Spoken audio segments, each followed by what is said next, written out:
Un singur lucru, dacă este careva dintre voi, dintre candidați, cărora vi s-a perceput sume de bani pentru a interveni pe lângă examinator, vă rog să-mi spuneți.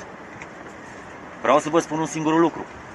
Un candidat care a fost declarat admis sau va fi declarat admis, va fi declarat doar pe pregătirea lui, pe deprinderile lui și pe merit, nu pe banii care vi s-au perceput să ni se dea nouă, iar un candidat care a fost declarat respins și va fi declarat respins, va fi declarat pe lipsa de pregătire, pe lipsa de responsabilitate a unor instructori în a-și face activitatea de pregătire și nu pe faptul că examinatorul este un om rău și n-a vrut să ia banii voștri.